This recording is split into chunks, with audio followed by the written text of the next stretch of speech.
चलिए हम शुरू कर दें। देखिए कल हम जेई के लेक्चर्स जेई के एग्जाम्पल्स हमने शुरू किए थे और मुझे लगता है कि ये एग्जाम्पल हमने शुरू किया था और इसको कुछ डिफरेंट अप्रोच से करने की कोशिश करते हैं। If A comma B comma C are in GP, okay. देखिए पहले तो ये दे रखा है कि ये 3 नंबर जीपी में है, A B C are in GP, ये तो दे रखा है, ओके। उसके बाद इसको थोड़ा ठीक कर दें।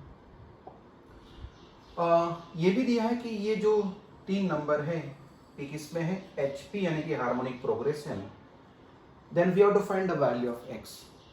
एग्जाम्पल को ठीक से देखिएगा और यहाँ पे ये भी दे रखा है कि ABC are distinct number, distinct यानी कि डिफरेंट नंबर, सेम नहीं है।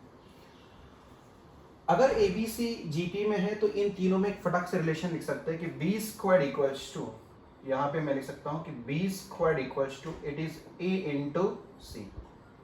क्लियर? ये बात तो बिल्कुल लिख दी हमने। और ये 3 नंबर HP में है। हम अच्छे से जानते हैं अगर 3 नंबर HP में होते हैं जैसे कि A B C, अगर ये 3 नंबर HP में है तो इन तीनों का रिलेशन ये होता है कि B is always equals to 2 times A into C and this is divided by A plus C। We know very well. अगर 3 नंबर हार्मोनिक प्रोग्रेशन में होते हैं तो ये रिश्ता हमेशा होता है। उनका कहना कि ये पहला नंबर, ये दूसरा नंबर और ये तीसरा number, this are in HP। तो इन तीनों में एक रिश्ता हम लिख सकते हैं। क्या लिख सकते हैं कि B प्लस एक्स जो कि मिडिल नंबर है, B plus x equals to it is 2 into first number that is A plus x into third number which is C plus x and this is divided by, जैसे कि वहां पे आप देख सकते हैं कि A प्लस C है तो यहाँ पे लिखा जाएगा A plus x and plus C plus x. तीनों नंबर किस में थे? HP में थे, तो ये हमने लिख दिया। अब बस सिंप्लीफाई करते रहेंगे और कुछ नहीं। B plus x equals to, so this is 2 into bracket खोल देंगे तो ये हो जाएगा A into C plus this is AX plus CX and plus x square and this is divided by, यहाँ पे A प्लस C तो है ही देखो, और x प्लस एक्स हो जाएगा 2x। अब कॉमन सेंस की बात है कि ये तीनों टर्म इधर आकर मल्टीप्लिकेशन करेंगे या मल्टीप्लाई करेंगे। तो सबसे पहले b अगर मल्टीप्लाई करेगा तो ये हो जाएगा A into B plus this is B into C plus this is 2bx। उसके बाद x सबको मल्टीप्लाई करेगा, so I can write AX plus CX and no doubt it is a CX squared। Similarly ये 2 अंदर जाकर सबको multiply करेगा तो ये हो जाएगा 2 टाइम्स AC, उसके बाद 2 टाइम्स AX, उसके बाद 2 times CX and no doubt this will become 2x squared। अब जितना हो सकता है उतना कैंसिल करेंगे। This is left hand side and this is right hand side. अगर आप ठीक से ऑब्जर्व करते हैं तो 2x स्क्वायर और 2x स्क्वायर कट हो रहा है, और कुछ कट हो रहा है नहीं शायद, लेकिन जिसमें x के टर्म्स है वो एक साइड पे रखेंगे और यहाँ पे x है, यहाँ पर भी एक x यहाँ पर, तो हम x को कॉमन लेंगे और लिखेंगे तो x into bracket, so I can right 2b, उसके बाद प्लस a लिखा जाएगा, उसके बाद प्लस c लिखा जाएगा, उसके बाद इसमें भी x है देखो तो ये लिखा जाएगा कि -2a and -2c and this is equals to, जिसमें x नहीं है वो इधर रहेंगे, जैसे कि 2ac है पहले से, इधर से कोई टर्म आएगा, हाँ ये हो जाएगा -ab जब इस तरफ हो जाएगा, और ये है -bc। ओके, सारे टर्म्स हम लिख चुके हैं। अब ब्रैकेट के अंदर कुछ होता है तो कर देंगे, जैसे कि a -2a it is -a, आप देख सकते हैं। उसके बाद +2b दिखाई दे रहा है तो 2b लिख देंगे, और ये है -c and this is equals to. अब यहाँ पे तीनों टर्म बिल्कुल अलग अलग है, लेकिन यहाँ पे उन्होंने कुछ दिया है कि ABC आर इन GP, तो B square equals to what? AC। तो हम यहाँ पे देखिएगा AC के बदले में क्या लिख सकते हैं? B square. So I can write 2 तो मैंने लिख दिया कि AC के बदले में मैं लिख सकता हूँ B square minus AB minus BC। अब ठीक से अगर देखेंगे यहाँ पे कुछ कॉमन नजर आ रहा है, देखो what is common, of course it is B. तो बी अगर कॉमन लेते तो ब्रैकेट में आ जाएगा इट इज 2b, उसके बाद -a और -c, 2b -a -c यहां पर भी नजर आ रहा है देखो, और ये दोनों कट जाएंगे, यानी कि नेक्स्ट स्टेप अगर मैं लिखूं तो आगे यहां पे लिख सकता हूं, so I can write x times -a plus 2b -c, और उधर की साइड में रहेगा b into bracket it is 2b -a -c बराबर। क्या मैं इस ब्रैकेट को काट सकता हूं? बेशक। क्यों? क्योंकि ये यकीन के साथ कह सकते हैं कि ये जीरो नहीं है। मैथमेटिक्स में 0/0 काट नहीं सकते, लेकिन ये यकीन के साथ कहते हैं कि ये क्या है, जीरो नहीं। क्यों? क्योंकि ABC are different numbers given है, देखो ABC आर डिस्टिंक्ट नंबर्स, तो ये जीरो हो ही नहीं सकता। अगर जीरो नहीं होगा तो हम बिल्कुल काट सकते हैं, पूरा कट हो रहा है देखो, यानी कि what is the value of x, it is b। कहानी खत्म। चलो भाई अगला एग्जांपल देख लेते हैं। एग्जाम्पल नंबर 7, पहले एग्जाम्पल को ठीक से ऑब्जर्व कीजिएगा, समझने की कोशिश कीजिएगा। If first 3 terms of sequence 1/16 a b 1/6 are in geometric series, last 3 terms are in harmonic series, then find the values of a and b। Example समझने की कोशिश करो। उनका कहना यह है कि ये जो टोटल 4 नंबर दे रखे हैं, इसमें जो पहले 3 है वो किस में है बोलो, जीपी में, और बाद में ये जो 3 है ये 3 किस में है बोलो, एचपी में, हार्मोनिक प्रोग्रेशन में। तो पहले 3 नंबर अगर जीपी में है और बाद के 3 नंबर अगर एचपी में है, तो फटाक से एक दो रिलेशन हम लिख सकते हैं। एक पहला रिलेशन क्या लिख सकते हैं, 1/16 a और b किस में बोलो, जीपी में। तो ये तो पक्का लिख सकते हैं कि a squared equals to it is 1/16 into b। अरे जीपी का ये रिलेशन होता है, 3 नंबर अगर जीपी में हो हम अच्छे से जानते हैं। मान लो abc अगर जीपी में है तो इन तीनों में क्या रिश्ता होता है कि b squared is always equals to a into c, यानी कि मिडिल टर्म का स्क्वायर हमेशा इन दोनों के प्रोडक्ट इतना होता है। तो वही तो मैंने लिख दिया, तो ये पहला इक्वेशन हो चुका है। सिमिलरली ये भी दे रखा है कि 3 नंबर किस में बोलो, हार्मोनिक सीरीज में है। तो हम ये भी जानते हैं अगर 3 नंबर एचपी में होते हैं, जैसे कि a b c, अगर ये 3 नंबर हार्मोनिक प्रोग्रेशन में है तो ये पक्का लिखा जा सकता है कि b equals to it is 2 times a into c and this is divided by a plus c। 3 number अगर HP में है तो ये पक्का लिख सकते हैं। तो ये 3 नंबर HP में है, तो इन तीनों में एक रिलेशन लिख सकते हैं। क्या लिख सकते हैं, b equals to 2 times a into 1/6, correct, and this is divided by a plus 1/6। बात आ रही समझ में? क्योंकि ये 3 नंबर HP में थे। क्लियर?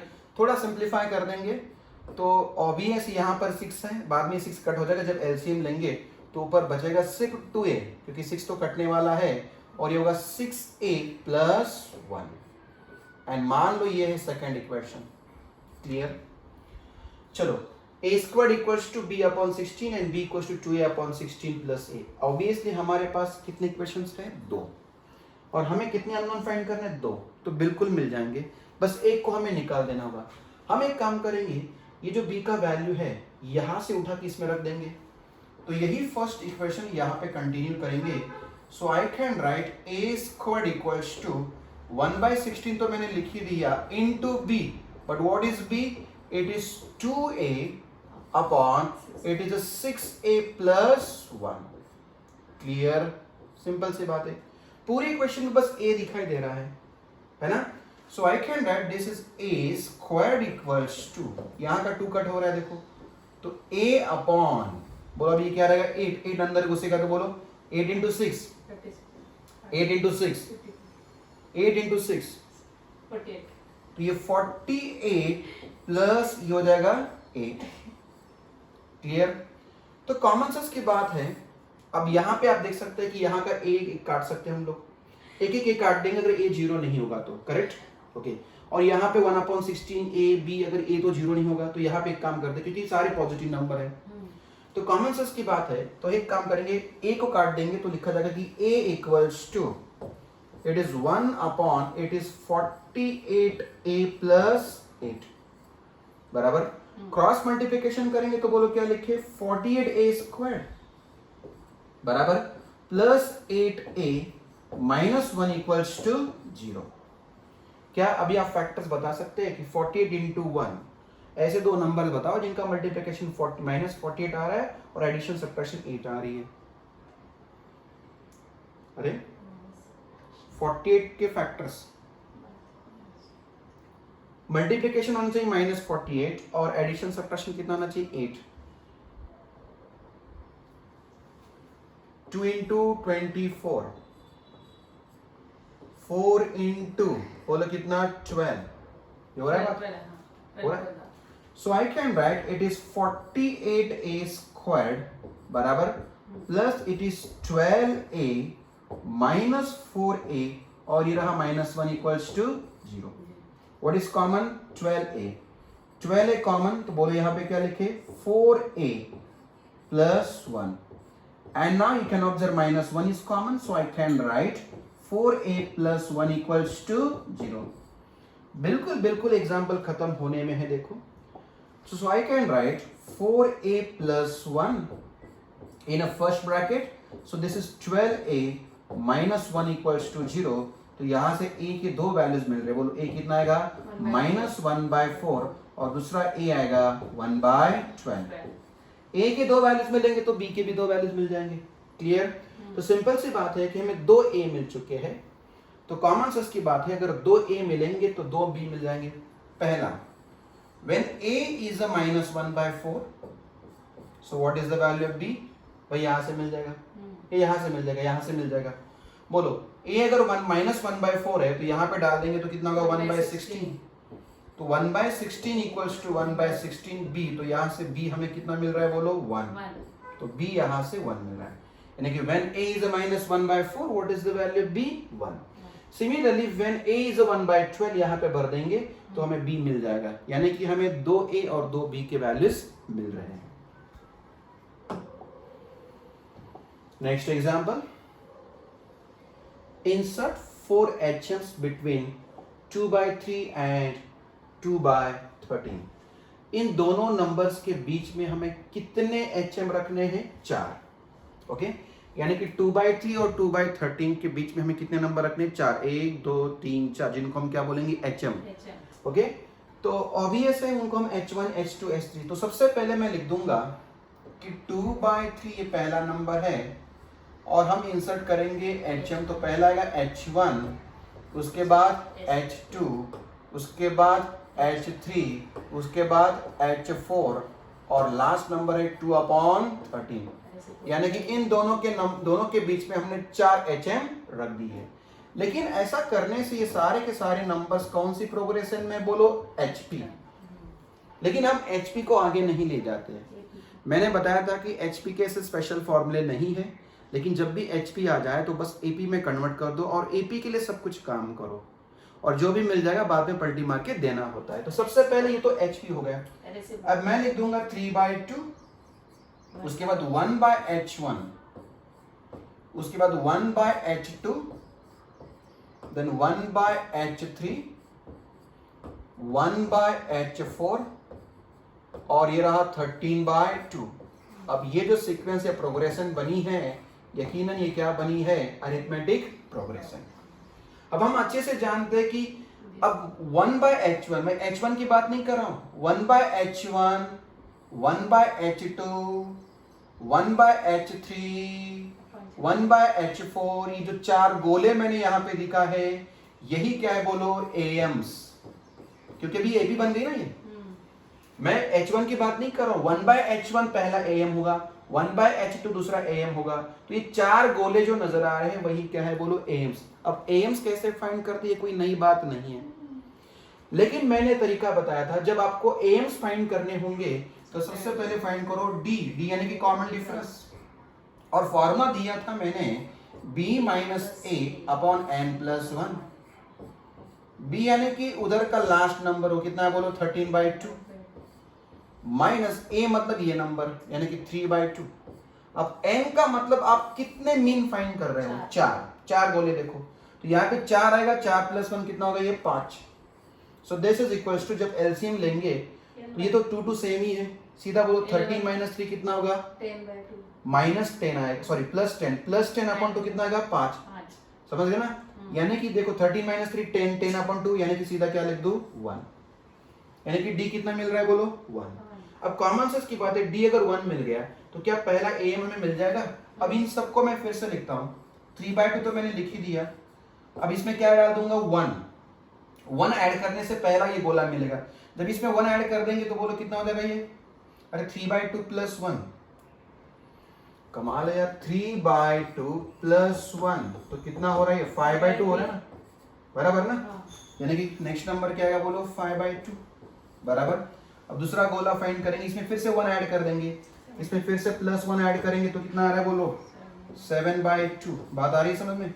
इसमें फिर से 1 ऐड करेंगे तो बोलो कितना आएगा 9/2, इसमें फिर से 1 ऐड करेंगे तो बोलो 11/2, इसमें फिर से 1 ऐड करेंगे तो बोलो 13/2, और कहानी खत्म। देखो 3/2 और 13/2 आप देख सकते हैं, इन दोनों के बीच में 4 नंबर आ गए, बराबर।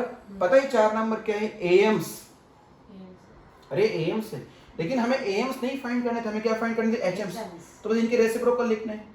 सो what are the required HMs, simple सी बात है, एचएम्स क्या होंगे बोलो, ये 5/2 तो क्या लिख दो 2/5, कमा बराबर 2/7, उसके बाद 2/9 और 2/11। तो 4 एम पूछे गए थे, हमें 4 एचएम पूछे गए थे, हमें 4 एचएम मिल चुके हैं। एग्जाम्पल समझ चुके हैं, बिल्कुल। Next, if h is the harmonic mean between p and q, then find the value of h upon p plus h upon q। देखिए हमें इसका वैल्यू फाइंड करना है, किसका, इसका। इसको थोड़ा आगे बढ़ा लेते हैं, आप देख सकते हैं यहाँ पे क्या कॉमन है बोलो h। h अगर कॉमन है तो ब्रैकेट में लिखा जाएगा 1/p प्लस 1/q, और ऐसी बातों बातों में अगर एलसीएम ले लेंगे तो ये हो जाएगा p plus q upon pq। क्या तुम्हें ब्रैकेट का कुछ पहचान का लग रहा है, बिल्कुल ऐसे लग रहा है, ये देखा हुआ है, ये ऐसे लग रहा है कि ये HM है, और उन्हें बोला भी है ना कि H इज व्हाट, अरे H क्या है, P और Q का क्या है, हार्मोनिक मीन है, तो मैं H को तो ऐसे भी लिख सकता हूँ कि H equals to it is 2PQ upon P plus Q, अरे फॉर्मूला है, अगर H हार्मोनिक मीन है तो ये पक्का, ये तो बिल्कुल यहाँ पे नजर आ रहा है। देखो बस यहाँ पे क्या एडजस्ट कर दूं मैं, 2 एक्स्ट्रा ले लिया, मल्टीप्लाई भी कर दिया, भाई क्लियर यहाँ तक समझ गए। अब मुझे बताओ, ये जो गोला मैं दिखा रहा हूं, क्या तुमने इस गोले को पहचान लिया है, बताओ गोले का वैल्यू कितना है। अरे h अगर 2pq upon p plus q है तो गोला क्या है 1/h, तो सिंपल सी बात है, तो इस h को तो मैंने लिख ही दिया, अब यहाँ पे 1/h लिख दूंगा, और ये है 2h और h कट हो रहा है, तो आंसर इज व्हाट 2। क्लियर।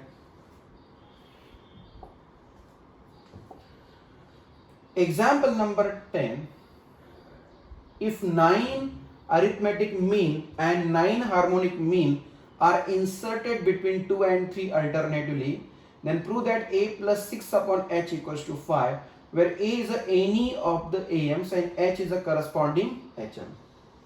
देखिए एग्जाम्पल का मतलब क्या है, देखो if 9 arithmetic mean and 9 harmonic mean are inserted between 2 and 3 alternatively, and then prove that a plus 6 upon h equals to 5। 9 2 और 3 के बीच में कितने अरिथमेटिक मीन रखे बोलो 9, तो सिंपल सी बात है, तो सबसे पहले मैं नंबर लिखूंगा 2,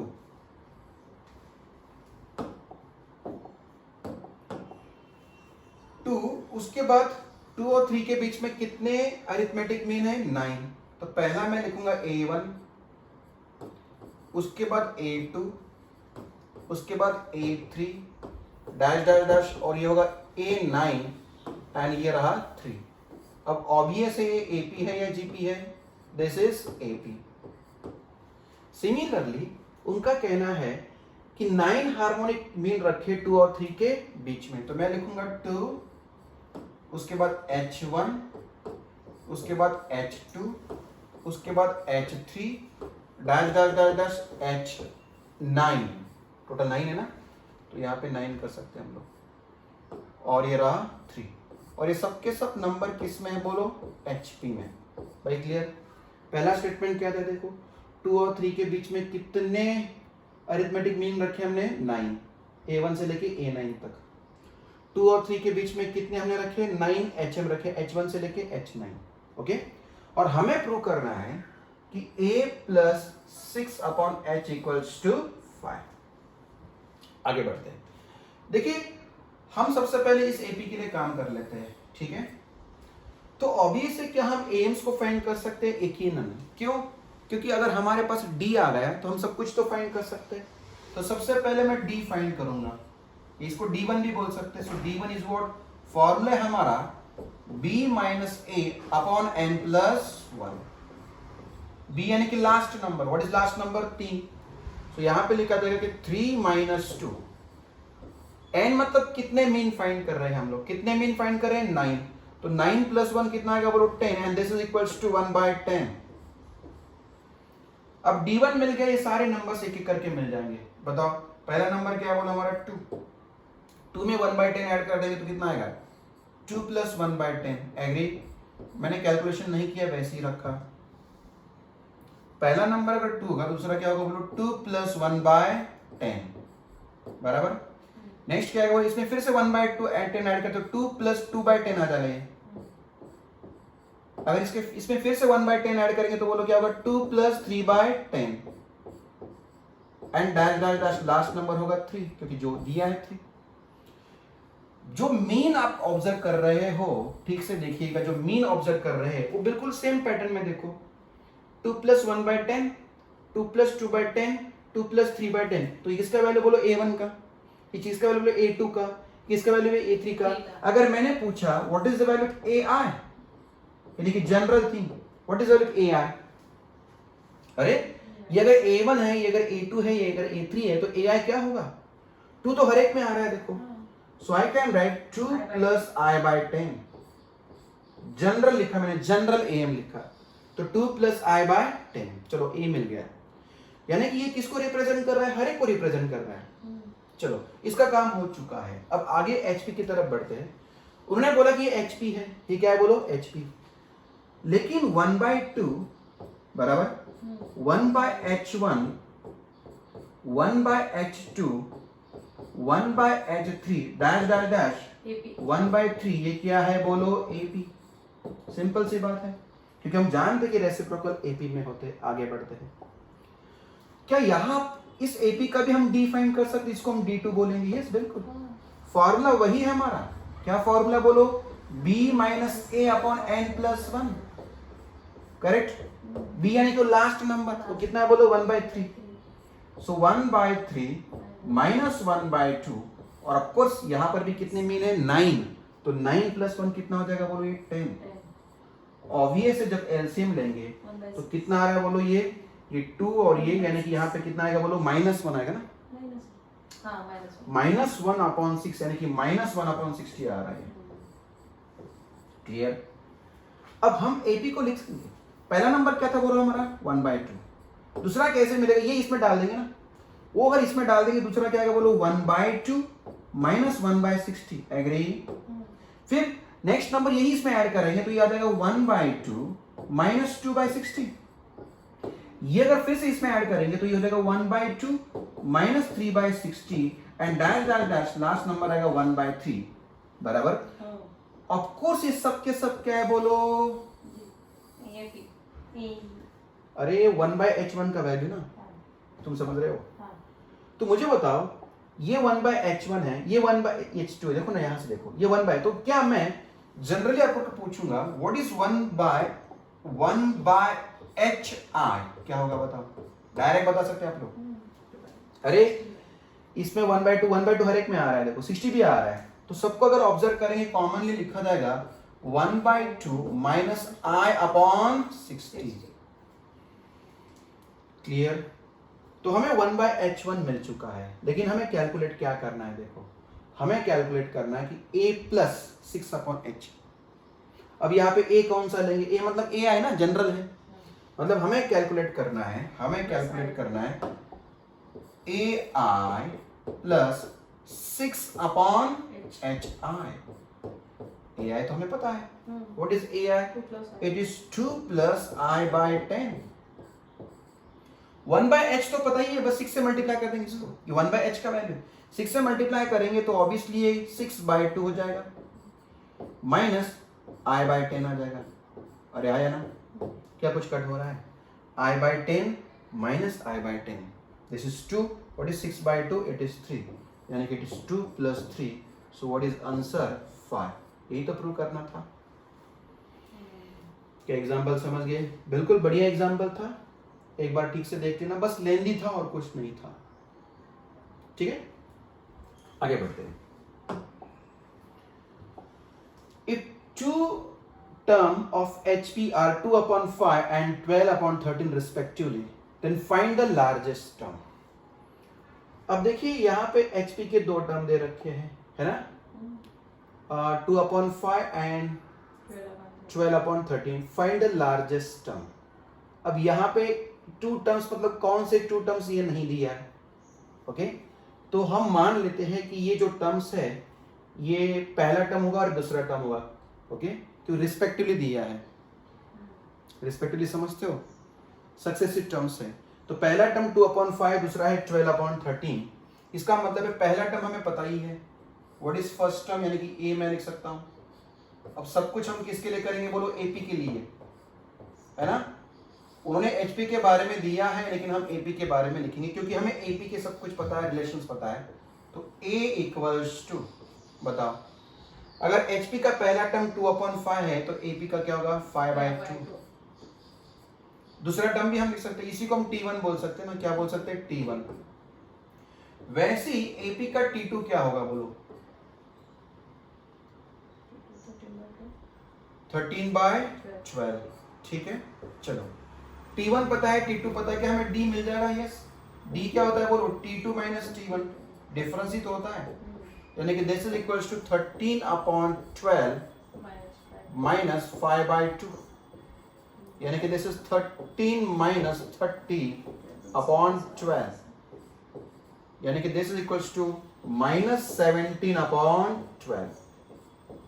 चलो हमें ए पता है, हमें डी पता है, क्या पूछा है, लार्जेस्ट टर्म। अब कोई भी टर्म फाइंड करेंगे, what is formula for T N AP का बताओ, फॉर्मूला क्या है, A plus N minus 1 into D. अरे आया ना, but what is A is 5/2 plus this is n minus 1 into D, लेकिन डी हमें पता है, डी कितना है बोलो, माइनस 17/12।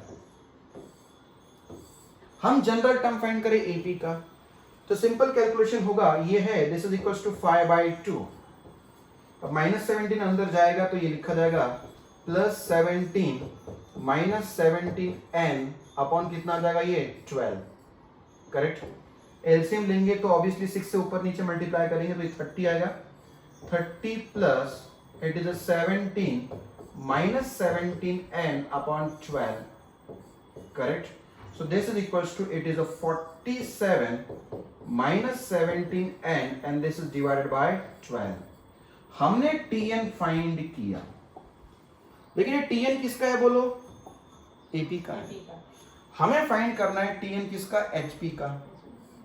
तो tn फॉर HP, तो HP का tn हम फाइंड कर रहे हैं, वो क्या आएगा बोलो, 12 upon it is 47 minus 17n। अब ध्यान देना, अब उन्होंने क्या बोला कि ये लार्जेस्ट टर्म चाहिए, हमें क्या चाहिए, लार्जेस्ट टर्म। अब लार्जेस्ट टर्म तभी मिलेगा, लार्जेस्ट टर्म तभी मिलेगा, लार्जेस्ट पॉजिटिव टर्म तभी मिलेगा जब नीचे का नंबर क्या होगा, लिस्ट, यानी कि सबसे छोटा। ये सबसे छोटा चाहिए, सबसे छोटा यानी कि सबसे पॉजिटिव छोटा नंबर चाहिए, जिसका मतलब है कि 47 माइनस 17n 0 से थोड़ा ज्यादा चाहिए, क्योंकि पॉजिटिव चाहिए और छोटा चाहिए नीचे का नंबर। इसका मतलब ये हुआ कि 17n लेस देन 47। अगर हम 17 से डिवाइड करेंगे तो ऑब्वियसली अप्रोक्सीमेटली 2.6 आ रहा है। अब मुझे बताओ ऐसा नेचुरल नंबर बताओ जो 2.6 से थोड़ा कम है, ऑफ कोर्स 2 ही रहेगा, यानी कि n का वैल्यू इज व्हाट 2, यानी कि कौन सा लार्जेस्ट टर्म है, तो वो है सेकेंड टर्म यानी कि T2, जो तो हमें पहले से पता था। What is T2? 13/12। ओके, तो उन्होंने लार्जेस्ट टर्म पूछा था और आंसर क्या है बोलो, वो सेकेंड टर्म है और उसका वैल्यू कितना है बोलो 13/2।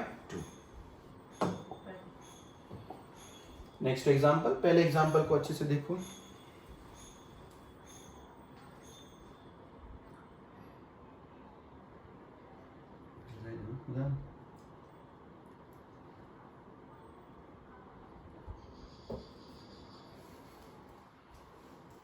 देख लिया, if ABC are in GP, A minus B, C minus A and B minus C are in HP, then prove that A plus 4B plus C equals to 0।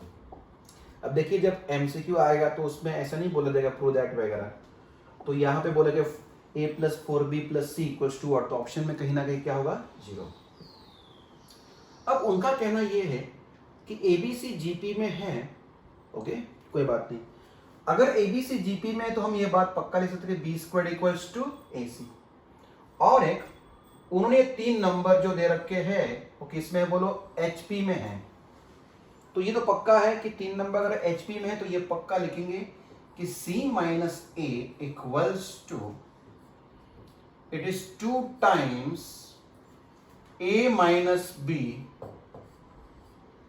into it is B minus C and this is divided by A minus B plus B minus C, और ये B और ये B हो रहा है cut, ठीक है।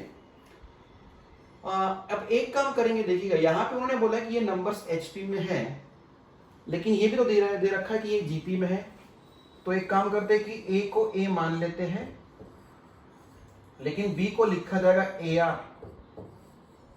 R से मल्टीप्लाई करेंगे, और C को लिखा जाएगा AR²। Why? Because they are in GP। तो फर्स्ट नंबर A है, सेकंड AR, उसके बाद AR², बस इसके अंदर रख देंगे और सिंप्लीफाई करते रहेंगे। तो C is what, it is AR² minus A, सब कुछ A और R में कन्वर्ट कर रहे हैं, सो 2 into bracket what is A तो A रखेंगे, but B is what, it is AR, B AR, C AR²। This is divided by A को A ही रखेंगे, C इज व्हाट AR²। यहां से कॉमन आ रहा है A बराबर, तो ये बन जाएगा R² minus 1 and this is equals to, यहां से कॉमन आ रहा है A तो लिखा जाएगा 2A into bracket 1 minus R। इसमें कॉमन है A कॉमन है, R भी कॉमन है, तो AR into bracket 1 minus R and this is divided by, it is A into bracket 1 minus R²। जितना हो सकता है उतना कैंसिल करेंगे, A और A कट हो रहा है, यहां पर भी A और A कट हो रहा है बराबर, और कुछ नहीं। देखो उसके बाद हम जानते हैं कि इसको हम लिख सकते हैं R माइनस 1, ये थोड़ी देर के R² माइनस 1 ही रखेंगे, दिस इज R² माइनस 1 या R minus 1 into again R minus 1। ये तो पहले से लिख दिया हमने कि 1 minus R into 1 minus R, correct, and this is divided bye, I can right 1 minus R into, ये गलत है यहाँ पे प्लस लिखिए क्योंकि it is just like A² minus B², 1 minus R into 1 plus R। अब जितना हो सकता है उतना कैंसिल करेंगे, ये और ये कट हो रहा है, देखो ये दोनों कट नहीं हो रहे, लेकिन ये और ये कट हो रहा है, देखो बस फर्क है कि R माइनस 1 वो क्या है 1 माइनस R, तो यहाँ पे माइनस रख देंगे। So I can write minus R minus 1 equals to, it is 1/1 plus R, simple सी बात है। तो ऑब्वियसली ये बन जाएगा minus, it is 1 plus R into again 1 plus R and this is equals to 1। इसका एक्सपांशन तो हम जानते हैं, तो ये हो जाएगा, it is R square plus 2r plus 1 and plus 1 equals to 0। अब देखिए -1 आ जाएगा यहां से और वो +1, यानी कि यहां पे आ जाएगा हमारा, एक minute, so this is R square plus 8 is 2r plus 1 equals to -1, यानी कि it is R square plus 2r plus 2 equals to 0। तो यहां तक हम तो आ ही चुके हैं। हमें फाइंड क्या करना है, देखो what is suppose to be find, we have to find the value of this, यानी कि हमें फाइंड करना कि a plus 4 times b plus c equals to 0, लेकिन a तो a है, plus 4 into bracket, but what is b, b it is a r, and what is c, it is a r square. अगर ठीक से देखते तो यहां पे कुछ कॉमन है, देखो कॉमन है a into bracket, this is 1 plus it is 4r plus r square, and this equals to, कहीं ना कहीं हमने छोटे से मिस्टेक कर रखी है, जो कि आगे जाके, हाँ ये 2 रहेगा, देखो यहाँ पे 2 था तो यहाँ पर भी 2 ही रहेगा, तो कोस ये 2 रह जाएगा, ये भी 2 ही रहेगा, अब ये -2 रह जाएगा, बराबर, और कुछ 2 और 2 ही कट हो रहा है,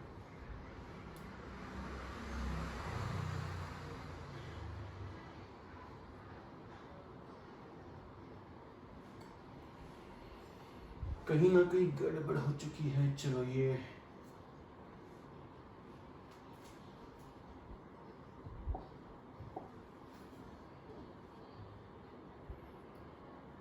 टू जो था 2 वैसे ही रहेगा, कोई बात नहीं, आर तो ओके ओके ओके, बहुत ज़्यादा मिस्टेक हो चुकी थी, क्योंकि यहाँ पे आर भी बचा था, देखो यानी कि ये आर भी बचेगा, यहाँ पे गलती, देखो ना ये आर रहेगा था हमारा, यहाँ पे आर आएगा, यानी कि यहाँ पे 2r रहेगा, बराबर, और यहाँ पर भी 2r रहेगा, तो जब इधर आ जाएगा, यहाँ से मैं थोड़ा चेंज करता हूँ, okay, so I can write this is r squared plus 4r plus 1 equals to 0।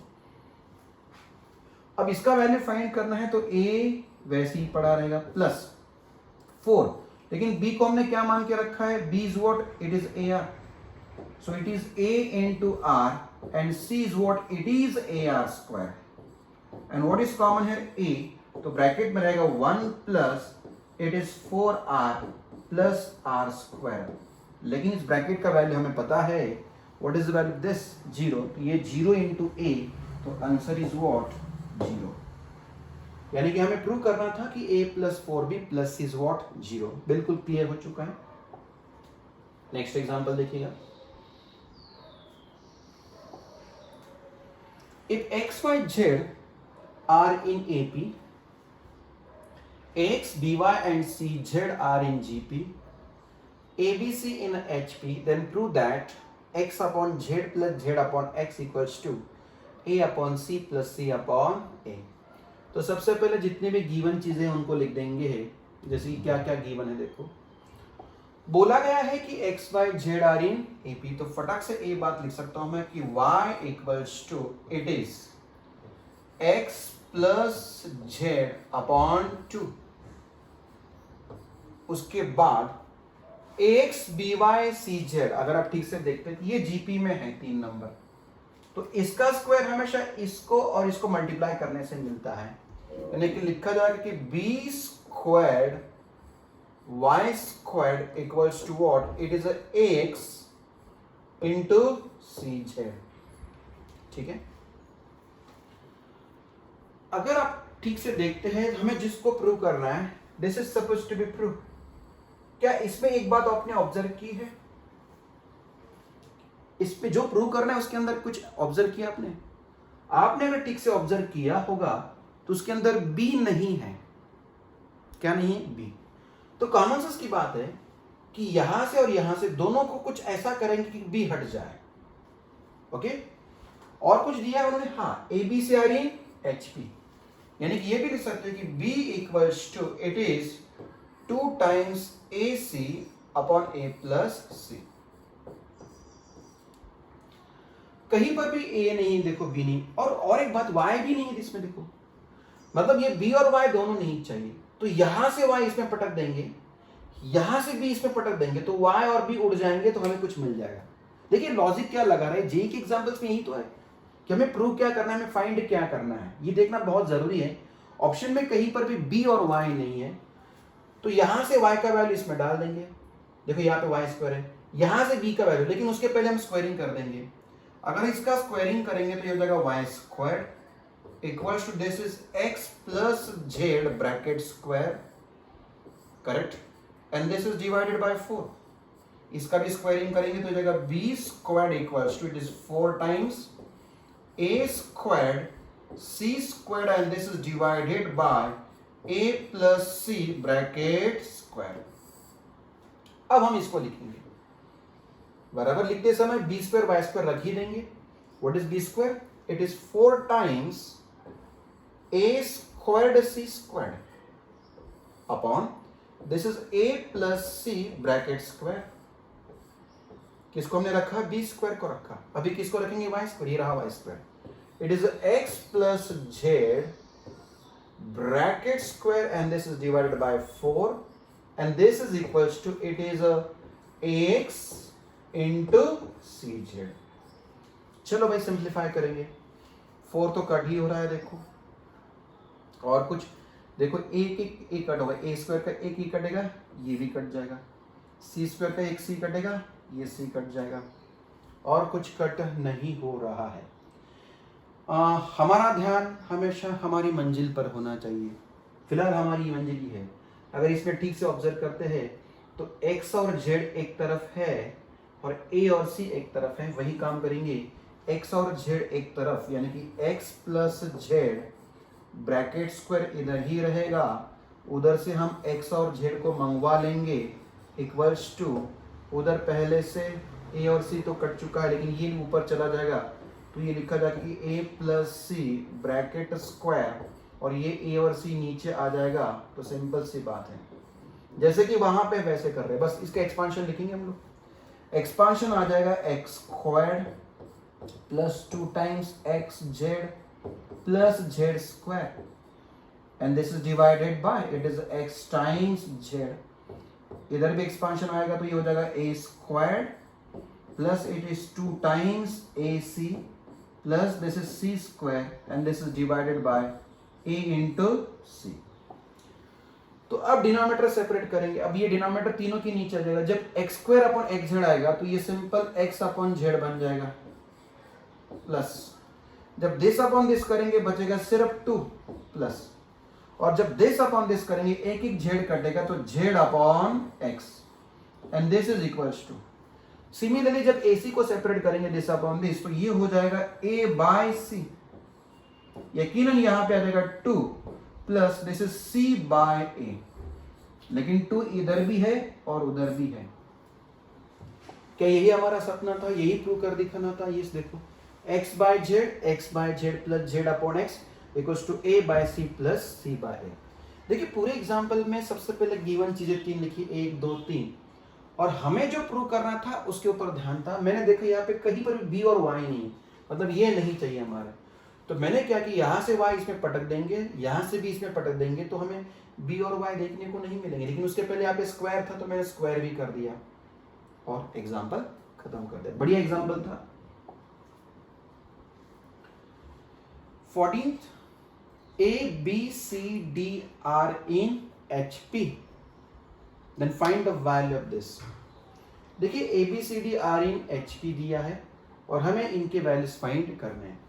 हमें जिसका वैल्यू फाइंड करना है a रेज टू -2 यानी कि 1 बाय ए स्क्वायर, करेक्ट, और इसका मतलब 1 by D square and this is divided by 1 by B square minus 1 by C square. हमें इसका वैल्यू फाइंड करना, मतलब ही हमें इसका वैल्यू फाइंड करना है, ठीक है।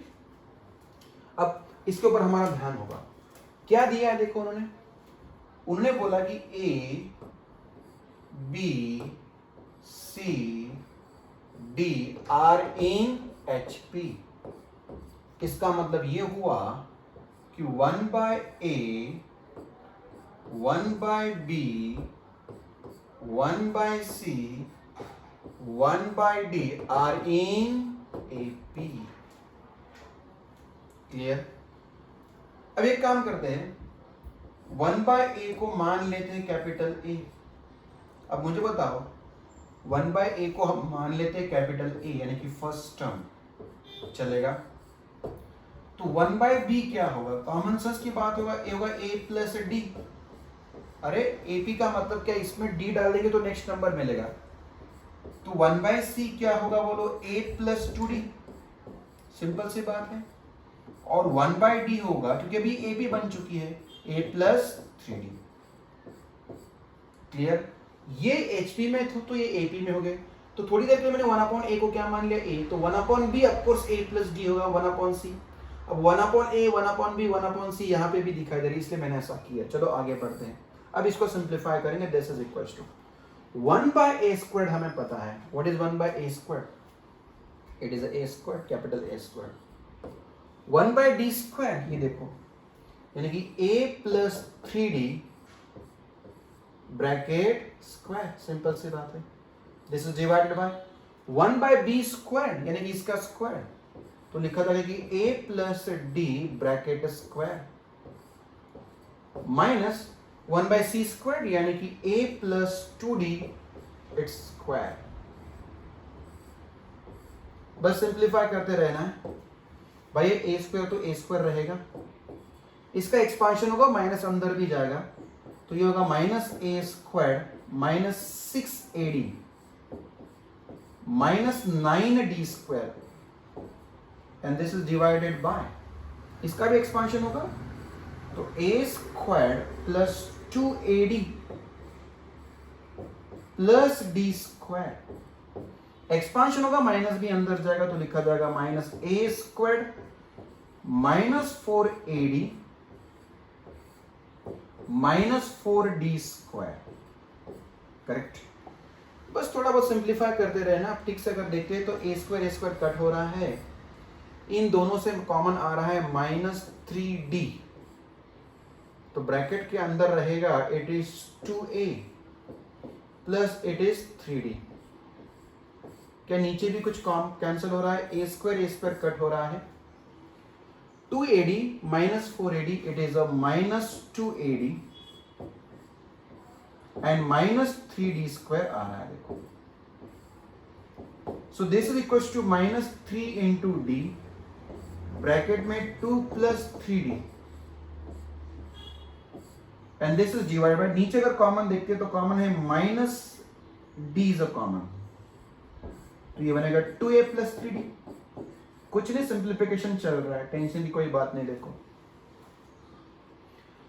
2A प्लस 3D और 2A प्लस 3D पूरा का पूरा कट हो रहा है, इवन D भी कट हो रहा है, माइनस माइनस भी प्लस हो रहा है. सो व्हाट इज आंसर? 3. यानी कि किस चीज का वैल्यू पूछा था उन्होंने? सो what is the value of this? इसका वैल्यू पूछा गया था, मतलब इसका वैल्यू पूछा था, और हमने कैलकुलेट किया. कितना गया बोलो? 3. अच्छा एग्जाम्पल था, बिल्कुल जेई लेवल के एग्जाम्पल से थोड़े परेशान भी करेंगे, लेकिन मजा भी उतना ही आता है. 15th क्या है देखो, ठीक से एग्जाम्पल को पहचानो.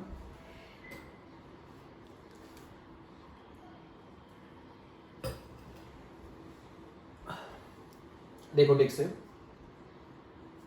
this equals to this equals to this, PQR are in AP. Okay, कोई बात नहीं. हमें प्रूव करना है कि X Y Z are in HP. ठीक है? सबसे पहले आपके दिमाग में यही आना चाहिए कि this ratio equals to this ratio equals to this ratio. ऐसे रेशो अगर इक्वल होते हैं तो हम बचपन से देखते आ रहे हैं भाई, कैसे रेशियो अगर इक्वल होते तो एक चीज हम फटाक से करते हैं, वो आदत भी से बन चुकी है कि A minus x upon PX equals to A minus Y divided by QY equals to A minus Z upon RZ equal to something मान लेते हैं K. अरे ये बचपन के जैसे 3 रेशियो इक्वल होते तो हम फटाक से K मान लेते हैं. तो कॉमन सेंस की बात है, दिस इक्वल्स टू K होगा, तो यहां से हमें मिल रहे हैं पी क्यू आर। देखो ना, यहां पे पी है, यहां पे क्यू है, यहां पे आर। देखो दिस इक्वल्स टू के, तो इसका मतलब ये हुआ कि a minus x upon K x is a P. ठीक से देखिएगा। सिमिलरली दिस इक्वल्स टू के, इसका मतलब a माइनस वाई अपॉन के y is what q. This equals to k, यानी कि हम लिख सकते हैं कि a minus Z upon k times z equals to r, यानी कि हमने पी क्यू आर क्रिएट कर दिए क्योंकि उनके बारे में कुछ दिया है। अब उन्होंने क्या बोला कि पी क्यू आर किस में है, बोलो एपी में है। पी क्यू आर एपी में है, इसका मतलब this and this are in AP, यानी कि मैं ये पक्का लिख सकता हूं। So I can write a minus x upon K X comma a minus Y upon के Y comma a minus Z upon K Z are in AP. ये एपी में है क्योंकि पीक्यू और एपी में, तो ये एपी में है। अब मैं के से मल्टीप्लाई करूंगा। अगर मैं तीनों को, अभी फिलहाल एपी में, किसमें, एपी में, अगर मैंने के से मल्टीप्लाई कर दिया तो के कट जाएगा ना। a minus x upon x, sir ऐसे कैसे मल्टीप्लाई कर सकते हैं? अरे एपी के प्रॉपर्टीज हम देख चुके हैं। अगर एपी को किसी नंबर से मल्टीप्लाई या डिवाइड करते हैं, किसी नंबर से मल्टीप्लाई, तो मैंने के से मल्टीप्लाई कर दिया, अगर ये एपी है तो क्या ये भी एपी होगी? बिल्कुल, क्योंकि नंबर से मल्टीप्लाई डिवाइड करने से फिर से जो तो बनता है नया, वो भी एपी ही बनता है। यहां तक क्लियर? हमें किसके बारे में फाइंड करना है? एक्स वाई जेड के बारे में। अब देखिए यहाँ पे माइनस एक्स है, अगर इसके बगल में मैं प्लस वन रख दू, अगर इसके बगल में प्लस वन रख दू तो एक्स कटेगा, यानी कि a minus x upon x plus one, बगल में प्लस वन रख दिया मैंने। a minus Y upon y plus one यहां पर भी रख दिया। देखो a minus Z upon z, और यहां पर भी मैंने प्लस वन रख दिया। क्लियर? क्या इस एपी में हर एक में वन वन डालने से कि ये भी एपी होगी? हाँ, ये देख चुके हम लोग, प्रॉपर्टी देख चुके हैं। जब एलसीएम लेंगे, अब देखो x इसको मल्टीप्लाई करेगा तो x और माइनस एक्स कट जाएगा, तो बचेगा सिर्फ a by x, a by y and a by z. क्या ये भी एपी है? बिल्कुल, क्योंकि किसी एपी के अंदर कोई फिक्स नंबर अगर डाल दे तो एपी ही रहती है। अब मैं a से मल्टीप्लाई कर दूंगा, किससे? a से। अगर मैं a से डिवाइड कर दूं तो a चला जाएगा, यानी कि 1 upon x, 1 upon y, 1 upon z. क्या ये भी एपी होगी? यस। अगर 1 upon x, 1 upon y, 1 upon z अगर एपी में है तो इनके रेसिप्रोकल्स किस में होंगे? एचपी में होंगे। क्या हमने प्रूव कर दिया है कि prove that x y z are in HP. बहुत ही बढ़िया एग्जांपल था। टाइम पे हमने निर्णय लिया, हर स्टेप में निर्णय लिया कि पहले तो रेशियो इक्वल थे, इसलिए इक्वल टू के कर दिया। हमने पी क्यू आर के बारे में कुछ दिया था, इसलिए हमने पी क्यू आर तैयार किया, क्रिएट किया, और उन्होंने बोला था कि वही एपी में है, यानी कि एपी में है। हमें के में कोई इंटरेस्ट नहीं था, के को हटा दिया। हमें माइनस एक्स में भी इंटरेस्ट नहीं, इसलिए प्लस वन कर दिया, वो भी चला गया। फिर से ए में कोई इंटरेस्ट नहीं था, उसको भी हटा दिया। अगर ये एपी में है तो यकीनन एक्स वाई जेड किस में होते हैं? एचपी में। नेक्स्ट एग्जांपल, ठीक से पहचानो एग्जांपल को। एक्स दिया है समेशन, वाई भी दिया है, जेड भी दिया है समेशन, फिर a B C are in AP. पहली बात तो क्लियर है बेट, ठीक से देखना। मैं सीधा x लिख सकता हूं, x इक्वल्स टू, अब समेशन का मतलब क्या है? देखो सिग्मा, समेशन मतलब एडिशन। n का पहला वैल्यू कितना है? 0, तो n का 0 वैल्यू इसमें रख देंगे तो ये होगा a रेस टू 0, फिर प्लस, अब n का वैल्यू कितना हो जाएगा? 1, और n की जगह पे रख देंगे a1, उसके बाद a2, उसके बाद a3। Clear? And of course dash dash dash dash to infinity. क्या तुम लोगों ने पहचान लिया कि ये जीपी है? अरे this upon this A, this upon this A, this upon this A, so this is GP. यानी कि जीपी टर्म्स की क्या है, समेशन, लेकिन सम टर्म्स कितने बोलो, इनफाइनाइट। क्या इसका फॉर्मूला मैंने आपको बताया था? यस, अभी मैंने कुछ दिन पहले पढ़ाया था कि s infinity is what, it is a upon 1 minus r, लेकिन आर का वैल्यू -1 और +1 के दरमियान का हो, ये मैंने पढ़ाया था। जब जीपी टर्म्स हो, जीपी की समेशन हो और टर्म्स इनफाइनाइट हो और आर का वैल्यू -1 और +1 के दरमियान में है, तो ये वाला फॉर्मूला अप्लाई करना है। क्या ये जीपी है? बिल्कुल। क्या ये इनफाइनाइट है? बिल्कुल। आर का वैल्यू क्या 1 और -1 से के दरमियान में है? यस, आप यहां पे देख सकते हैं। अगर a का मॉड 1 से कम है, इसका मतलब है कि a का वैल्यू -1 और +1 के दरमियान में, सारी कंडीशन बिल्कुल क्लियर। यानी कि मैं इसके बदले में क्या लिख सकता हूं, a अपॉन 1 माइनस आर, लेकिन a मतलब first term, a raise to 0 मतलब 1 अपॉन 1 माइनस आर, आर यहां पे कितना है, a। यानी कि ये जो x दिया था उन्होंने कॉम्प्लिकेटेड फॉर्म में, मैंने सिंपल ऐसे लिख दिया। बिल्कुल y और z लिख सकते हैं similarly. I can right y, मैं सीधा सीधा लिख दूंगा 1 upon 1 minus b। Similarly, I can write z equals to 1 upon 1 minus c। Direct लिख दिया उसको देख देख के। चलो x y z हमें मिल चुके। अब उन्होंने क्या बोला है देखो, ABC आर इन AP।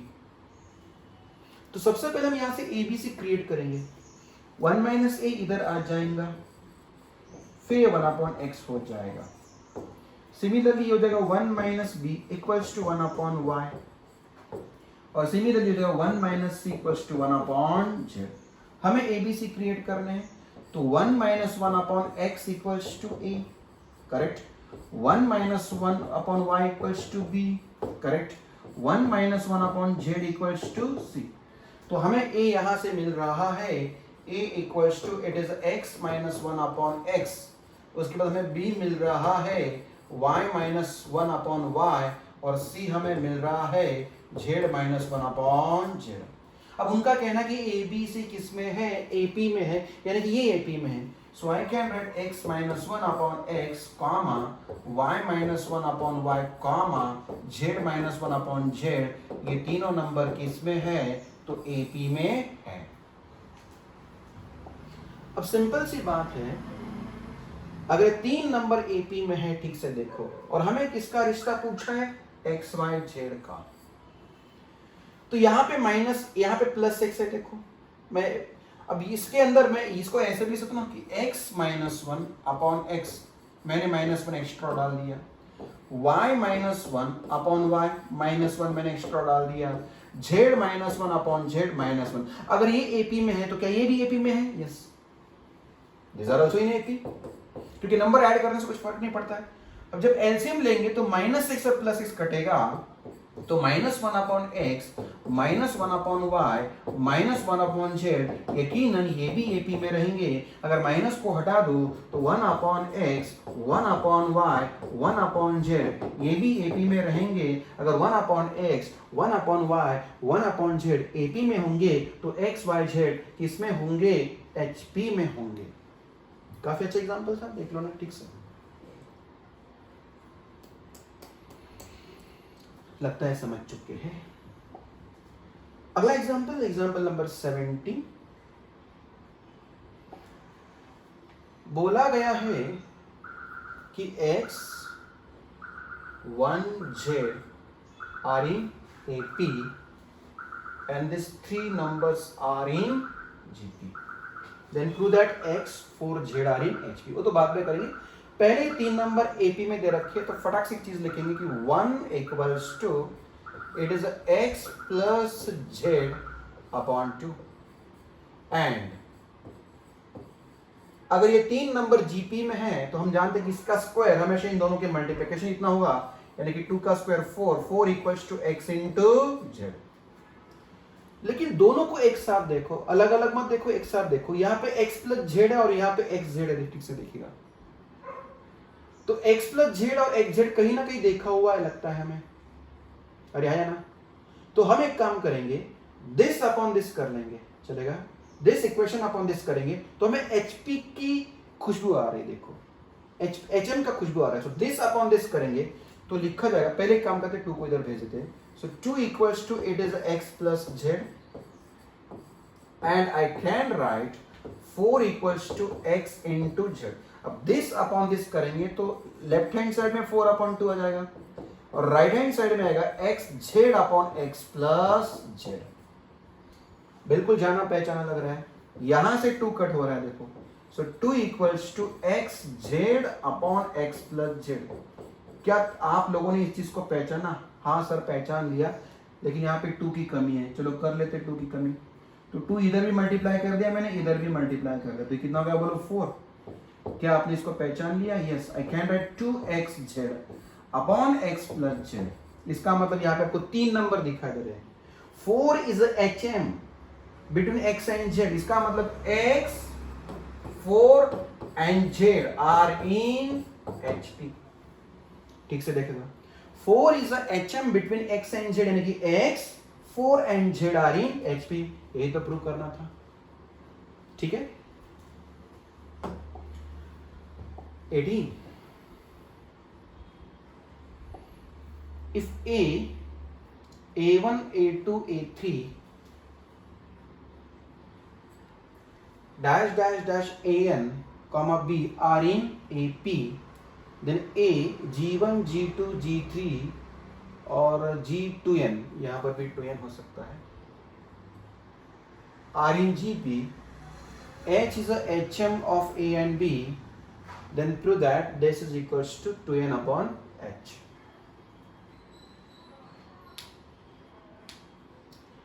देखिए ये एग्जाम्पल जो है, मैं उसके पहले कुछ याद दिला दूं आपको. मैंने समझो लिखा 2, 4, 6, 8, 10, 12. अब मुझे बताओ दिस प्लस दिस कितना हो रहा है? 14. लेकिन दिस प्लस दिस भी 14 हो रहा है. देखो यानी कि फर्स्ट टर्म और लास्ट टर्म की जितनी, क्योंकि एपी है, देखो क्या है एपी, फर्स्ट टर्म और लास्ट टर्म की जितनी सम होती है उतनी सेकेंड टर्म और सेकेंड लास्ट टर्म की होती है, उतनी थर्ड टर्म और थर्ड लास्ट टर्म की होती है, और ये सिलसिला चलता रहता है. किसके बारे में? एपी.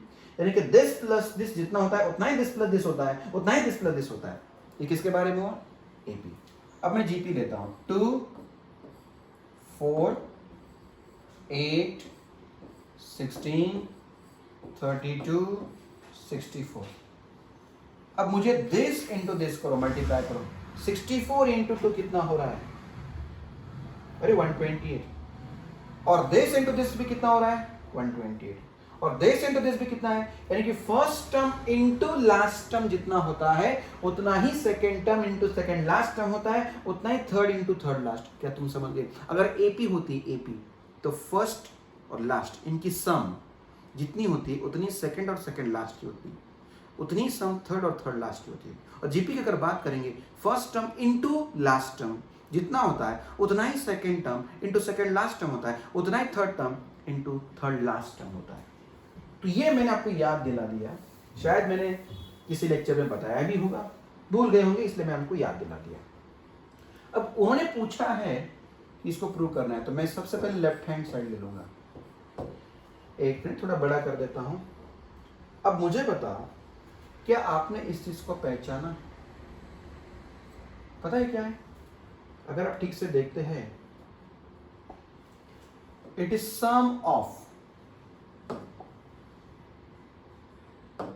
अगर आप ठीक से देखते हैं तो A1 और A2N, यहां पे मैंने बोला था ना 2N है.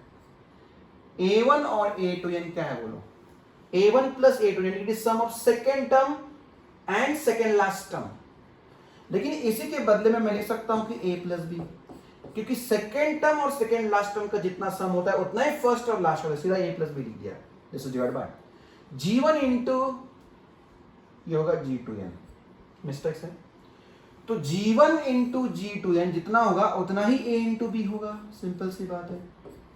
अब इसका मतलब क्या देखो, A2 और इसके पहले वाला टर्म, ऑब्वियसली इन दोनों की एडिशन उतनी ही होगी जितनी फर्स्ट टर्म और लास्ट टर्म की होगी. नीचे मल्टीप्लिकेशन है, ये थर्ड टर्म है और ये थर्ड लास्ट है, तो ये भी A इंटू बी होगा. और सिमिलरली तीसरा टर्म भी A plus B upon A into B ही होगा. और ऐसे कितने टर्म्स होंगे आप देख सकते हैं, कितने टर्म्स है. लास्ट है AN और AN प्लस 1. करेक्ट. और ये कितने टर्म से बोलो, a1 a2 an, आप देख सकते हैं यहाँ पे क्या है 2n है, तो ये कितने टर्म्स होंगे बताओ। अरे a प्लस बी, तो देखो ये a1 है, यहाँ पे कितना है 2n है, यहाँ पे कितना है 2n, तो मुझे बताओ ये टोटल कितने टर्म्स होंगे, पहला दूसरा तीसरा, ये टोटल 2n और ये ऐड हुआ ये भी ऐड हुआ, यानी कितने टर्म्स है, a 2n प्लस 2 इतने टर्म्स हैं। Okay, so this is equals to, of course जितने टर्म्स होंगे उनका तो मल्टीप्लिकेशन होगा ही, और वहां से 2 अगर कॉमन लेंगे तो 2 into it is n plus 1 into it is a plus B upon a into b. क्या तुम लोगों ने इस चीज को पहचाना? यस, बिल्कुल HP जैसे लग रहा है, बस यहाँ पे किसकी कमी है, 2 की, उल्टा है ना बस, और यहाँ पे 2 से मल्टीप्लाई कर देंगे। हम अच्छे से जानते हैं कि H अगर HM है तो ये होता है 2 into a b upon a plus b, तो ये जो ब्रैकेट के अंदर ये H का वैल्यू नहीं है, 1 अपॉन H का वैल्यू है। So this is equals to, I can write it is 2 into n plus 1 into 2 upon क्या लिख दो बोलो, H। कुछ तो गड़बड़ है, ये कितने टर्म्स है, a1 plus a2n, sorry last है a, यानी कि these are the n terms only, sorry यहाँ पे गलती होगी क्योंकि यहाँ पे दिया है देखो, यानी कि these are the n terms, तो यहाँ पे सीधा n ही मल्टीप्लाई होगा, बाकी सब कुछ ठीक है। तो कॉमन सेंस की बात है, यहाँ पे चेंजेस क्या होंगे देखिएगा। तो हमने तो पहचान ही लिया, ये क्या बोलो, दिस इज h, यानी कि n into 2 it is 2n and this is divide bye h, तो आंसर हमें मिल चुका है। यहाँ पे गलती क्या हुई थी, यहाँ पे दिया है लास्ट ऐसे कितने टर्म्स है, n टर्म्स है, 2n प्लस 2 नहीं था, कहानी खत्म। दिखने में एग्जाम्पल लेंदी था लेकिन आसानी से इसको कर दिया। Example number 19, if m plus 1 n plus 1 r plus 1 terms of AP are in GP, लेकिन ये जो टर्म है ये AP का टर्म है, AP का कौन सा टर्म है, m प्लस 1, तो इसके बदले में मैं लिख सकता हूं a प्लस n माइनस 1, लेकिन n का रोल यहाँ पे m प्लस 1 कर रहा है, माइनस 1 इंटू डी। सिमिलरली इसका भी लिखा जाएगा तो a plus n plus 1 minus 1 into d, similarly लिखा जाएगा a plus it is r plus 1 minus 1 into d. इसका मतलब ये हुआ a plus M d, then a plus nd, then a plus rd। बताओ ये टर्म्स किस में है, AP में है, सॉरी GP में है,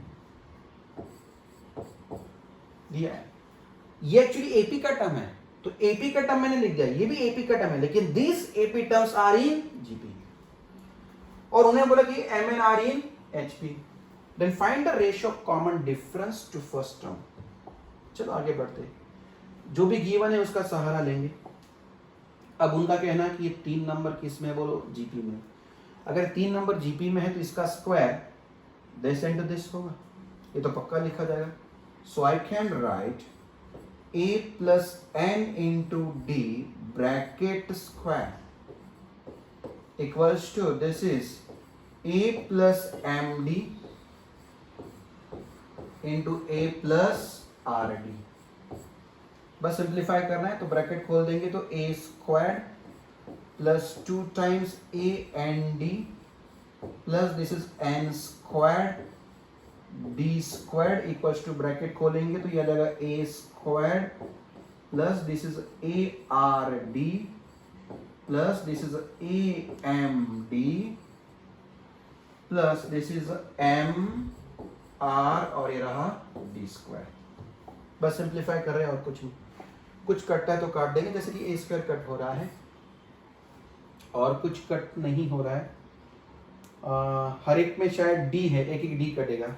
so I can write 2an plus n squared d equals to एक एक d काट रहे हैं ar, उसके बाद am, उसके बाद mrd।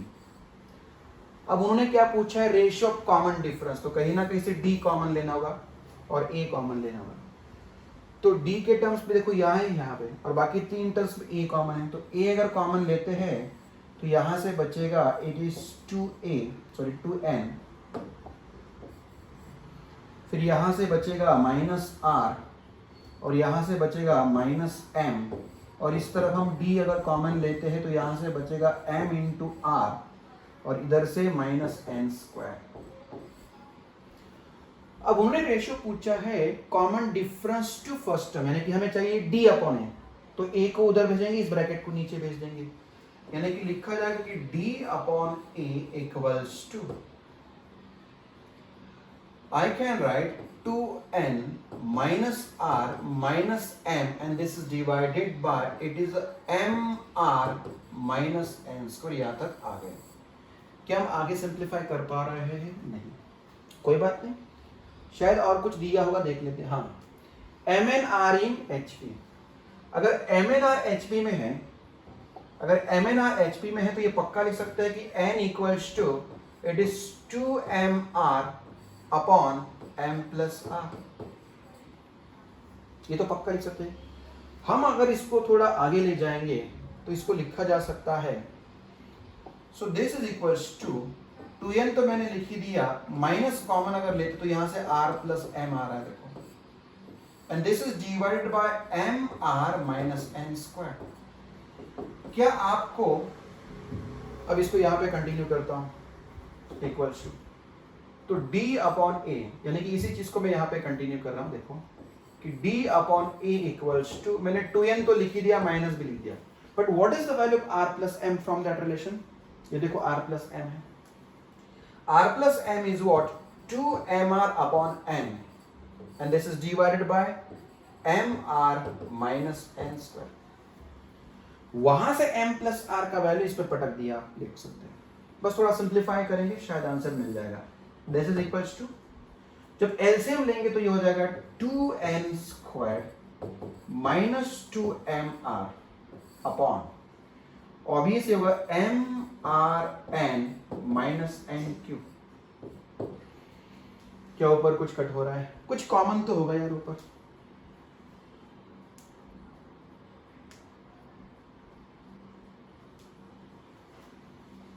ये मल्टीप्लाई नहीं करते, वैसे ही रखते, यानी कि n into it is mr minus n², ऊपर कॉमन 2 है, देखो 2 अगर कॉमन लेंगे तो ये हो रहा है n² minus mr, and this is divided bye mr minus n²। अगर आप ठीक से देखते हैं तो mr माइनस n² सीधा कट हो रहा है, तो व्हाट इज आंसर? -2/n, क्योंकि माइनस ये उल्टा है, देखो n² माइनस mr है, ये mr माइनस n² है, तो कटेगा तो माइनस रहेगा। So what is answer? d upon a आ रहा है -2/n। क्लियर? लास्ट एग्जांपल देख लेते हैं, sum of roots of quadratic equation. अब उनका कहना है कि क्वाड्रेटिक इक्वेशन है, ये तो दिखाई दे रहा है, और इसके रूट्स मान लेते हैं अल्फा और बीटा, तो सम ऑफ रूट्स इज, उन्होंने दिया है कि alpha plus beta is equals to sum of squares of their reciprocals, यानी कि 1/α² प्लस 1/β², ये हम पक्का लिख सकते हैं। आगे बढ़ेंगे, अल्फा प्लस बीटा तो वैसे ही जब हम एलसीएम का खेल खेलेंगे तो ये हो जाएगा β² plus α², and this is divided by α² β²। Now I can write alpha plus beta equals to, but it is just like a² plus b², और इसके बदले में मैं लिख सकता हूं कि alpha plus beta bracket square -2 times alpha into beta, and this is divided by alpha into beta bracket square. अब ये सारी चीजें हमारे लिए बिल्कुल नहीं है, क्योंकि हम जानते हैं अगर हमारे पास क्वाड्रेटिक इक्वेशन ऐसे होता है ax² plus bx plus c equals to 0, तो हम जानते कि सम ऑफ रूट्स होता है alpha plus beta minus B upon a, and product of roots होता है सी अपॉन ए। हमारे लिए नया नहीं है, ये सारे वैल्यू इसमें डाल देंगे। What is alpha plus beta? It is minus B upon A. अब माइनस बी अपॉन यहाँ पे रख देंगे, लेकिन उसका स्क्वायर होगा तो ये होगा बी² अपॉन ए²। -2 alpha into beta, it is c upon a. This is divide by alpha plus beta bracket square, sorry alpha into beta it's c upon a, तो उसका स्क्वायर होगा c square upon a square. बस इसको simplify करते रहना और कुछ नहीं. आप अगर ठीक से देखो तो यहाँ पे a स्क्वायर, यहाँ पे a स्क्वायर ला सकते हो ऊपर नीचे a से, फिर a स्क्वायर कट जाएगा, यानी कि minus B upon a equal to this is b square minus 2ac upon c square. यहाँ तक क्लियर? क्रॉस मल्टीप्लिकेशन करना ही पड़ेगा, तो ये जगह minus B C square equals to this is A B square minus 2a squared C. हमें किसके बारे में पूछा गया कि a अपॉन सी, तो a upon C b upon C अगर फाइंड करें तो सबको a b c से डिवाइड करेंगे. So let's divide by a b c. तो सबके नीचे अगर a b c आ जाएगा, जब इसके नीचे a b c आ जाएगा तो b और कटेगा c और कटेगा, यानी कि यहाँ पे माइनस सी अपॉन a रह जाएगा. जब इसके नीचे a b c आ जाएगा तो a कटेगा b कटेगा, एक b ऊपर बचेगा, नीचे c आ जाएगा, 2 तो रहेगा ही, एक a कटेगा एक c कटेगा, तो a अपॉन b आ जाएगा. अब एक काम करेंगे, 2 वाला टर्म इधर लिखते हैं. So I can write 2 into a upon b equals to it is b upon c plus c upon a. ठीक से देखो. अब मुझे बताओ यहां से हम क्या बता सकते हैं? इट इज 2 टाइम्स, मैं इसको ऐसे भी लिख सकता हूं कि a upon b equals to b upon c plus c upon a upon 2. अब इसको देख के हम क्या बोल सकते हैं? अरे ये am है, ये AP का रिलेशन दिखाई दे रहा है. यहां से ये बोल सकता हूं, यहां से ये बोल सकता हूं कि a upon b, sorry b upon c comma a upon b comma c upon a किस में है बोलो? AP में. अगर ये 3 नंबर AP में है तो c upon b, b upon a and a upon c must be ना HP. मुझे लगता है कि शायद यही प्रूव करना था हमें. बिल्कुल आप देख सकते हैं a अपॉन c यहाँ पे दिखाई दे रहा है, b अपॉन a यहाँ पे दिखाई दे रहा है, और c upon b are in HP. देखिए आज के जितने भी एग्जाम्पल्स लिए, मानता हूँ थोड़े एग्जाम्पल टफ है, लेकिन मैंने असाइनमेंट दे रखा था. अगर आप घर पे सॉल्व करते, बहुत कोशिश करते हो, ऐसा भी हो सकता है कि आपको आंसर्स ना मिले या नहीं मिले, लेकिन आपकी कोशिश जो है वेस्ट नहीं जाएगी. आप जब कोशिश करते हो और अगले दिन जब आप लेक्चर देखते हो, यकीनन वो सारे डाउट्स क्लियर होते रहते हैं, और आपने क्या गलती की, क्या नहीं सोच पाए, या कैसे सोचना होता है, सोचने का तरीका क्या होता है, गिवन से कैसे आगे बढ़ना होता है, बीच में क्या क्या हमें डिसीजन लेना पड़ता है, और जो हमें प्रूव करना है, जो हमें फाइंड करना है, उसको देख के हमें निर्णय लेना होता है. ये सारी सीख तो में एग्जाम्पल्स ही मिलती है. देखिए, तो कुछ लोगों का कहना ये होता है कि सर जेई की एग्जाम्पल्स ज़्यादा लो, कुछ लोग मानते हैं कि सर हमें समझ में नहीं आता है. लेकिन याद रखो, हमें आखिरकार पढ़ाई करनी ही है. क्या पता कल जाके बोर्ड एग्ज़ाम हो या ना हो, क्या पता CET कैंसिल हो जाए, ओके. लेकिन हमें सारे एग्ज़ाम्स के लिए तैयार रखना है, खुद को तैयार रखना है. तो आप बोर्ड एग्ज़ाम के लिए भी प्रिपेयर करते रहो, CET के लिए भी प्रिपेयर करते रहो, और जेई के लिए भी प्रिपेयर करते रहो. काम करना कोई गलत काम नहीं होता, याद रखो. बिल्कुल काम करते रहे, कि स्टूडेंट की ड्यूटी यही है कि लगातार कोशिश करते रहे. अब बिल्कुल इसके पहले जो लेक्चर था उस पर मैंने थोड़ी एक्सप्लेन की थी हार्मोनिक प्रोग्रेशन की, ओके. और ये भी पता चल रहा है कि बहुत सारे स्टूडेंट्स लेक्चर नहीं देखते, पेंडिंग रखते हैं, जैसे कि चलो भाई एक ही दिन 4-5 लेक्चर्स निपटा लेंगे. ये बिल्कुल गलत है. हर दिन का काम, मतलब उस दिन का काम उसी दिन खत्म करना होगा, आपको याद रखो. और जो भी पढ़ाया जाता है, अगर आप नोटबुक के अंदर, कॉपी के अंदर नहीं लिखते हो, तो ये बड़ा ही नुकसान होगा, याद रखो. बाद में ये सब कुछ टफ लगेगा, बाद में फ्रस्ट्रेशन बढ़ेगा, और ये फ्रस्ट्रेशन बताने लायक नहीं होता, याद रखो. ये बहुत बहुत खराब दिन आएगा फिर उसके बाद. तो अभी जितना वक्त है आपके पास, वैसे देखा जाए तो बहुत ज़्यादा वक्त है आपके पास, ओके. तो सिंपल सी बात है कि जो लेक्चर आया, चलो उसको अच्छे से देख लेते हैं, समझते हैं, उसको लिख लेते हैं अच्छे से, फिर इजी वाले एग्जाम्पल्स कर लेते हैं, फिर जेई के एग्जाम्पल ट्राई करो, जो जेई के लिए प्रिपेयर कर रहे हैं, ओके. उनको तो कोशिश करनी है.